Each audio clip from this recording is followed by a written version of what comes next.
اعوذ باللہ من الشیطان الرجیم بسم اللہ الرحمن الرحیم۔ شروع اللہ کے نام سے جو بڑا مہربان اور نہایت رحم فرمانے والا ہے۔ تمام دیکھنے اور سننے والوں کو السلام علیکم۔ آج کی ویڈیو میں ہم آپ صلی اللہ علیہ وآلہ وسلم کے سفر شام کے واقعے کو تفصیل کے ساتھ بیان کریں گے۔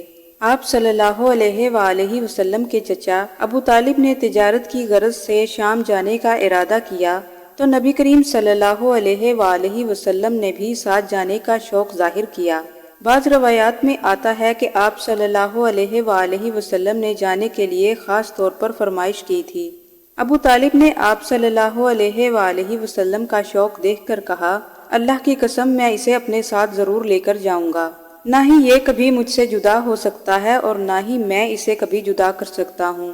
ایک روایت میں یوں بھی بیان ہوا ہے کہ آپ صلی اللہ علیہ وآلہ وسلم نے چچا ابو طالب کی اونٹنی کی لگام پکڑی اور فرمایا، چچا جان، آپ مجھے کس کے پاس چھوڑے جا رہے ہیں؟ میری نہ ماں ہے اور نہ باپ۔ اس وقت آپ صلی اللہ علیہ وآلہ وسلم کی عمر مبارک 9 سال تھی۔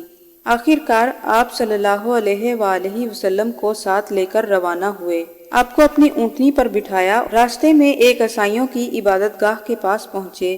خانقاہ کے راہب نے نبی کریم صلی اللہ علیہ وآلہ وسلم کو دیکھا تو چونک اٹھا۔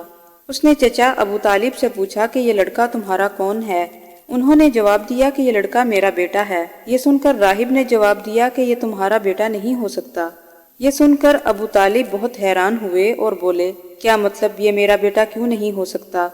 اس نے کہا، یہ ممکن ہی نہیں کہ اس لڑکے کا باپ زندہ ہو۔ مطلب یہ تھا کہ ان میں جو نشانیاں ہیں وہ آخری نبی کی ہیں، بس ان کی علامات یہ ہیں کہ وہ یتیم ہوں گے۔ ان کے والد کا انتقال اس زمانے میں ہو جائے گا کہ جب وہ پیدا ہونے والے ہوں گے۔ اس لڑکے میں پس آنے والے نبی کی تمام علامات موجود ہیں۔ ان کی نشانی ایک یہ ہے کہ بچپن میں ان کی والدہ کا بھی انتقال ہو جائے گا۔ ابو طالب نے راہب سے پوچھا کہ نبی کیا ہوتا ہے؟ راہب نے کہا کہ نبی وہ ہوتا ہے کہ جس کے پاس آسمان سے خبریں آتی ہیں اور پھر وہ زمین والوں کو ان کی اطلاع دیتا ہے۔ تم یہودیوں سے اس لڑکے کی حفاظت کرنا۔ پھر کہا جاتا ہے کہ ابو طالب وہاں سے آگے روانہ ہوئے۔ راستے میں ایک اور راہب کے پاس ٹھہرے۔ یہ بھی ایک خانقاہ کا عابد تھا۔ اس کی نظر بھی آپ صلی اللہ علیہ وآلہ وسلم پر پڑی۔ اس نے بھی یہی سوال کیا کہ یہ لڑکا تمہارا کیا لگتا ہے؟ ابو طالب نے پھر وہی جواب دیا کہ یہ لڑکا میرا بیٹا ہے۔ راہب یہ سن کر بولا کہ یہ تمہارا بیٹا ہو ہی نہیں سکتا، اور یہ ہو ہی نہیں سکتا کہ اس کا باپ زندہ ہو۔ ابو طالب نے سوال کیا، وہ کیوں؟ راہب نے جواب دیا کہ اس لیے کہ اس کا چہرہ نبی کا چہرہ ہے، اس کی آنکھیں نبی کی آنکھوں جیسی ہیں، یعنی اس میں نبی کی تمام خوبیاں موجود ہیں جو آخری امت کے لیے بھیجے جائیں گے۔ ان کی علامات پرانی آسمانی کتابوں میں موجود ہیں۔ پھر یہ قافلہ یہاں سے روانہ ہو کر بصرہ پہنچا۔ یہاں بحیرہ نامی راہب اپنی خانقاہ میں رہتا تھا۔ اس کا اصل نام چرچیز تھا، بحیرہ اس کا لقب تھا۔ حضرت عیسیٰ علیہ السلام کے زمانے سے یہی خاندان اس خانقاہ کا راہب نسل در نسل چلا آ رہا تھا۔ بحیرہ بہت ہی زبردست عالم تھا۔ اپنے زمانے کا سب سے بڑا عالم بحیرہ ہی سمجھا جاتا تھا۔ چنانچہ قریش مکہ کے لوگ اکثر یہاں سے گزرتے تھے۔ بحیرہ ان کو دیکھتا رہتا مگر کبھی ان سے بات نہیں کرتا تھا۔ لیکن اس بار بحیرہ نے قافلے میں آپ صلی اللہ علیہ وآلہ وسلم کو دیکھ لیا تو پورے قافلے کے لیے کھانا تیار کروایا۔ بحیرہ نے یہ منظر بھی دیکھا کہ نبی کریم صلی اللہ علیہ وآلہ وسلم پر ایک پتلی سایہ کیے ہوئے تھی۔ جب یہ قافلہ ایک درخت کے نیچے آ کر ٹھہرا تو اس نے بدلی کی طرف دیکھا کہ وہ اب اس درخت کے اوپر سایہ ڈال رہی تھی اور درخت کی شاخیں اس طرف جھک گئیں جس طرف نبی کریم صلی اللہ علیہ وآلہ وسلم موجود تھے۔ اس نے دیکھا کہ بہت سی شاخیں آپ صلی اللہ علیہ وآلہ وسلم کے اوپر سایہ کر رہی ہیں۔ آپ صلی اللہ علیہ وآلہ وسلم اس درخت کے پاس پہنچے تو قافلے والے پہلے ہی سایہ دار جگہ پر قبضہ کر چکے تھے۔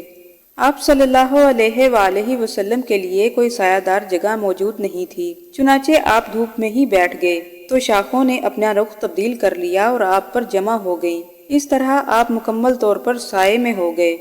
بحیرہ نے یہ سارا منظر دیکھا تو آپ صلی اللہ علیہ وآلہ وسلم کی یہ نشانی دیکھ کر اس نے قافلے والوں کو پیغام پہنچایا، قریش کے لوگوں، میں نے آپ لوگوں کے لیے کھانا تیار کروایا ہے۔ میری دلی خواہش ہے کہ آپ تمام لوگ کھانے کے لیے آئیں، یعنی بچے، بوڑھے، جوان، سبھی لوگ کھانے میں شامل ہوں۔ یہ پیغام سن کر قافلے میں سے ایک شخص بولا، بحیرہ آج کیا بات ہے؟ آج تو تم نیا کام کر رہے ہو، ہم تو اکثر یہاں سے گزرتے ہیں، آپ نے پہلے تو کبھی دعوت کا اہتمام نہیں کیا، پھر آج کیا بات ہے؟ بحیرہ نے انہیں اتنا کہا کہ ہاں ٹھیک کہا تم نے، آپ لوگ مہمان ہیں اور مہمان نوازی کرنا اچھی بات ہے۔ اب تمام لوگ بحیرہ کے پاس پہنچ گئے، لیکن آپ صلی اللہ علیہ وآلہ وسلم ان کے ساتھ نہیں گئے، انہیں پڑاؤ میں ہی چھوڑ گئے تھے۔ آپ صلی اللہ علیہ وآلہ وسلم کو قافلے والوں کے ساتھ اس لیے نہیں لے جایا گیا کہ آپ کی عمر کم تھی۔ آپ صلی اللہ علیہ وآلہ وسلم وہیں درخت کے نیچے بیٹھ گئے۔ بحیرہ نے لوگوں کو دیکھا، اسے ان میں وہ صفت نظر نہیں آئی جو آخری نبی کے بارے میں اسے معلوم تھی، اور نہ ہی وہ بدلی نظر آ رہی تھی۔ بحیرہ نے دیکھا وہ بدلی وہیں پڑاؤ والی جگہ پر رک گئی تھی۔ اس کا مطلب یہ تھا کہ بدلی وہیں موجود ہے جہاں اللہ کے رسول ہیں۔ اس نے کہا، اے قریش کے لوگوں، میری دعوت میں آپ تمام لوگ ضرور شامل ہوں اور کوئی بھی پیچھے نہ بچے۔ اس پر قریش نے کہا، اے بحیرہ، جن لوگوں کو آپ کی دعوت پر لانا ضروری تھا ان میں تمام لوگ شرکت کر چکے ہیں، البتہ ایک لڑکا رہ گیا ہے جو سب سے کم عمر ہے۔ بحیرہ بول اٹھا، مہربانی فرما کر آپ اسے بھی ساتھ لے آئیں، یہ اچھی بات نہیں کہ آپ سب لوگ آئیں اور وہ اکیلا لڑکا وہیں رہ جائے۔ تب ایک شخص گیا اور آپ صلی اللہ علیہ وآلہ وسلم کو لے کر بحیرہ کی طرف روانہ ہوا۔ اس وقت وہ بدلی ساتھ ساتھ چلی آ رہی تھی اور تمام راستے آپ کے سر پر سایہ کیے ہوئے تھی۔ بحیرہ نے یہ منظر صاف دیکھا اور اب وہ آپ صلی اللہ علیہ وآلہ وسلم کو اور زیادہ غور سے دیکھ رہا تھا، اور آپ صلی اللہ علیہ وآلہ وسلم کے جسم مبارک میں وہ علامات تلاش کر رہا تھا جو ان کی کتابوں میں درج تھی۔ جب سب لوگ کھانا کھا چکے اور ادھر ادھر ہو گئے، تب بحیرہ آپ کے پاس آیا اور بولا، میں لات و عزیٰ کے نام پر چند چیزیں آپ سے پوچھنا چاہتا ہوں، میں جو پوچھوں آپ مجھے بتائیں۔ یہ سن کر آپ صلی اللہ علیہ وآلہ وسلم نے فرمایا کہ لات و عزیٰ کے نام سے مجھ سے کچھ نہ پوچھو، اللہ کی قسم مجھے سب سے زیادہ نفرت انہی سے ہے۔ اب بحیرہ بولا، اچھا تو پھر اللہ کے نام پر بتائیں جو میں آپ سے پوچھنا چاہتا ہوں۔ آپ نے فرمایا کہ پوچھو جو مجھ سے پوچھنا چاہتے ہو۔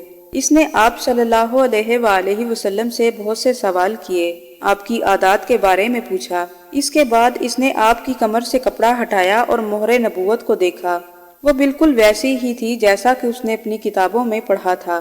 اس نے فوراً مہر نبوت کی جگہ کو بوسہ دیا۔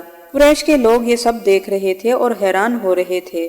آخر کار یہ لوگ کہے بغیر نہ رہ سکے، یہ راہب محمد میں بہت دلچسپی لے رہا ہے، شاید اس کے نزدیک ان کا مرتبہ بہت بلند ہے۔ ادھر آپ صلی اللہ علیہ وآلہ وسلم سے بات چیت کرنے کے بعد بحیرہ ابو طالب کی طرف آیا اور بولا کہ یہ لڑکا تمہارا کیا لگتا ہے؟ ابو طالب نے کہا کہ یہ لڑکا میرا بیٹا ہے۔ اس پر بحیرہ نے کہا کہ یہ بیٹا تمہارا ہو ہی نہیں سکتا، اس کا باپ زندہ ہو یہ ممکن ہی نہیں۔ ابو طالب یہ سن کر حیران ہوئے۔ تب ابو طالب نے فرمایا کہ دراصل یہ میرے بھائی کا بیٹا ہے۔ بحیرہ نے پوچھا، اس کا باپ کہاں ہے؟ ابو طالب نے بتایا کہ وہ فوت ہو چکا ہے، اس کا انتقال اس وقت ہو گیا تھا کہ جب یہ ابھی پیدا نہیں ہوئے تھے۔ یہ سن کر بحیرہ بول اٹھا، ہاں یہ بات درست ہے، اور ان کی والدہ کا کیا ہوا؟ بحیرہ ابو طالب سے پوچھنے لگا۔ ابو طالب نے بتایا کہ ابھی کچھ عرصہ گزرا کہ ان کا انتقال ہوا۔ بحیرہ کہنے لگا، اب تم یوں کرو کہ اپنے بھتیجے کو واپس وطن لے جاؤ، یہودیوں سے ان کی حفاظت کرنا، اگر انہوں نے انہیں دیکھ لیا اور ان کی نشانیاں دیکھ لی جو میں نے دیکھی تو وہ انہیں قتل کرنے کی کوشش کریں گے۔ تمہارا یہ بھتیجا نبی ہے اور ان کی شان کے بارے میں ہم اپنی کتابوں میں پڑھ چکے ہیں، اور ہم نے اپنے باپ داداؤں سے بھی یہی سنا ہے، انہیں واپس لے جانا اب تمہاری ذمہ داری ہے۔ ابو طالب بحیرہ کی باتیں سن کر آپ صلی اللہ علیہ وآلہ وسلم کو لے کر مکہ واپس آ گئے۔